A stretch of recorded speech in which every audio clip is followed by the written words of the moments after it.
박현경 기자의 인사이드 아메리카. 네, 박 기자 어서 오십시오. 네, 안녕하십니까. 네, 오늘 저희가 이 모닝뉴스의 헤드라인으로 이 멍완저우 이 파웨이 부회장의 체포가 됐다라는 소식을 들려드리면서 이 사람이 체포가 되면서 전 세계의 지금 증권시장이 폭락을 하고 또 네. 오늘 아침 이 오픈이 된 뉴욕 증권시장의 다우지수도 한때 700포인트가 떨어지는 그런 이제 사태까지 발생을 했습니다. 네. 이게 도대체 파웨이라는 기업이 도대체 어떤 기업입니까? 네, 이 중국 기업인데요. 아마 많이 들어보셨을 겁니다. 스마트폰, 중국의 스마트폰 얘기할 때 꼭 한 번씩 나오는데 스마트 제조 업체이자 사실 통신 장비 업체입니다. 아하. 그래서 화웨이라는 이름에서 화가 중국을 상징한다고 하고요. 네. 화웨이 자체는 중국을 위하여라는 뜻입니다. 아하. 그래서 1988년에 당시에는 화시전자라고 해서 시작을 했는데 2012년부터 30%씩 성장을 했고요. 그래서 중국에서 가장 큰 통신 장비 업체가 됐고 또 2015년을 기준으로 해서는 세계 최대 통신 장비 업체로 기록됐습니다. 그래서 중국에서도 이 기술 굴기를 상징하는 중국의 대표 기업이다 이렇게 말씀드릴 수 있겠습니다. 네. 자, 이런 기업, 굉장히 큰 기업인데 이 네. 화웨이의 CFO 그리고 후계자라도 알려진 이 사람이 언제 어디서 체포가 된 거예요? 네, 글로벌 최고 재무 책임자 CFO를 맡고 있는 올해 46살의 멍 왕저우 부회장은 지난 1일에 캐나다에서 체포됐습니다. 일부 보도에 따르면 캐나다 밴쿠버 공항에서 체포됐다고 하고요. 네. 어젯밤부터 이제 관련 보도가 나오기 시작하면서 이 소식이 전해지고 있습니다. 근데 이게 도대체 어떤 이유로 체포가 된 거예요? 네, 이유는 이제 이란 제재를 위반했다는 겁니다. 네. 뭐 잘 아시는 대로 미국에서는 이란과 북한 등의 이제 통신 장비를 판매하는 걸 금지하고 있지 않습니까? 네. 그런데 멍 부회장은 지난 2007년에 이 화웨이 지주 회사인 스카이컴 텍에서 근무를 했는데 이 스카이컴 테크라는 회사에서 이란과 비즈니스 관계를 맺은 것으로 알려졌고요.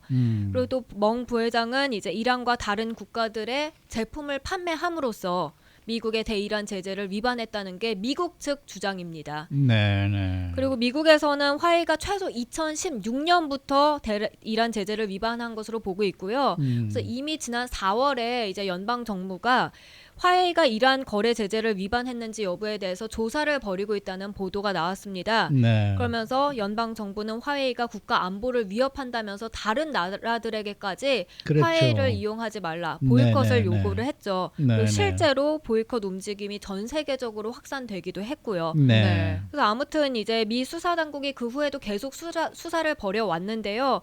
캐나다는 미국 측에서 멍 부회장 체포를 요청해서 그래서 체포했다라고 밝혔습니다. 그렇군요. 네. 그러면 체포는 그 캐나다에서 됐지만 멍 부회장이 미국으로 인도가 되는 거예요? 네, 맞습니다. 이제 미국의 요청으로 체포가 됐기 때문에 캐나다는 이 멍 부회장의 신병을 미국으로 인도할 예정입니다.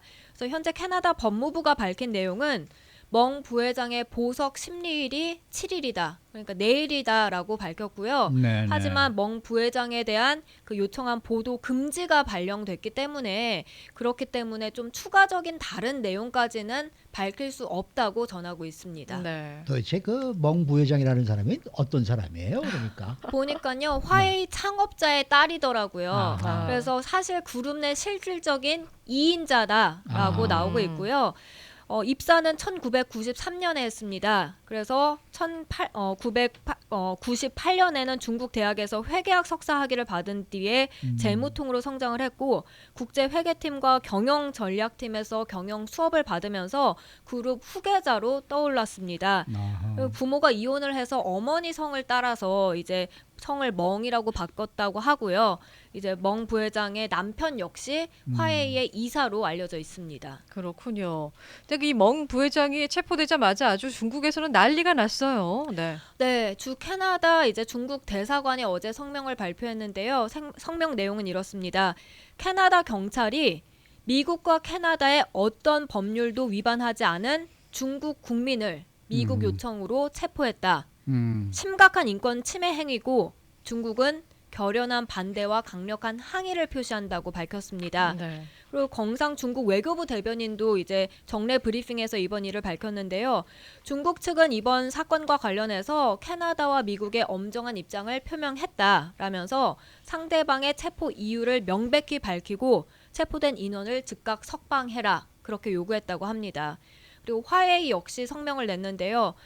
멍 부회장이 어떤 잘못된 일을 했는지 알지 못한다. 그러면서 캐나다와 미국의 사법 체계가 최종적으로는 공정한 결론을 낼 것으로 기대한다라고 강조했습니다. 네. 그러면 근데 이 지금 이 사람이 체포가 되고 난 다음에 세계적으로 증거 시장이 지금 폭락을 하고 뉴욕도 마찬가지고 이게 다 사실 뭐 그냥 한 회사의 CFO가 체포된 그 사실 가지고 이 정도로 지금 영향을 줄 줄은 아무도 생각을 못했던 거 아니겠습니까? 그런데 네. 이게 뭔가 좀 무슨 의미심장한 뭐가 있는 것 같아요. 그렇죠. 사실 이란 제재를 위반했다라는 건 좀 음. 그냥 표면적인 이유고요. 아하. 그다음에 사실 이란 제재를 어겼다고 해도 한 회사를 바로 체포하는 것은 굉장히 이례적인 일입니다. 아하. 그래서 보통 위반해도 경고 주거나 아하, 뭐 벌금 아하. 물리거나 아니면 네네네. 은행 계좌 클로즈 시키거나 그러잖아요. 네. 네네. 그것도 멍 부회장이 중국 정부와 관계된 사람도 아니고 말씀하신 대로 회사의 그냥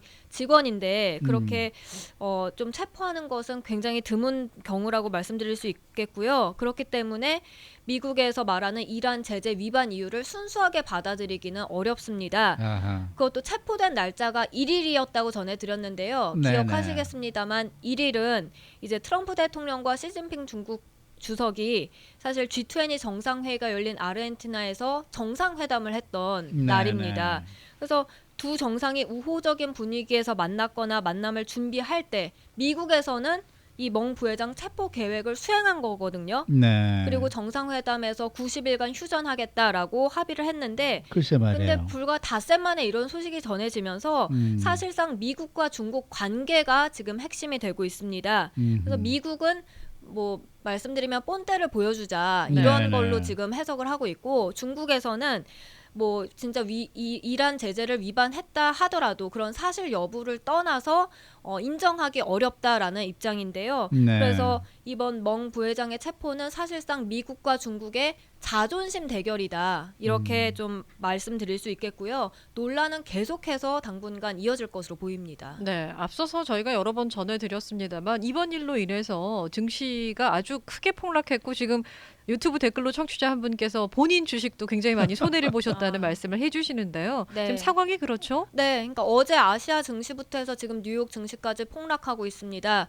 일본 니케이 지수는 1.91%, 타이완 자치안 지수 2.34%, 중국 상하이 지수는 1.68%, 홍콩 항생지수 2% 등 1에서 2% 지금 폭락을 어제 했고요. 네. 그리고 뉴욕 증시도 급락세를 이어가고 있습니다. 네. 그리고 원달러 환율도 이제 올랐는데요. 달러당 1,120달러대로 어제 올라갔습니다. 네. 그러니까 지금 말씀하신 대로 전 세계 금융 시장이 이 멍 부회장 체포 소식에 출렁이는 분위기입니다. 이 시간에 현재 지금 다우지수가 483포인트가 빠져서 24,543, 24,543. 그러니까 지금부터 약 한 달 전보다 무려 2,000포인트가 내려간 그런 이 주식 가격이에요. 네. 네, 그러니까 뭐 굉장히 지금 내려가 있는 그런 상황인데 이게 그러니까 뭐 단순한 한 회사의 CFO를 체포했다는 것이 아니라 미국과 중국 간의 무역 전쟁이 아직도 끝이 안 나고 계속되고 있다. 그렇죠. 이런 걸로 지금 해석이 되는 네. 것 같아요. 네, 그렇죠? 맞습니다.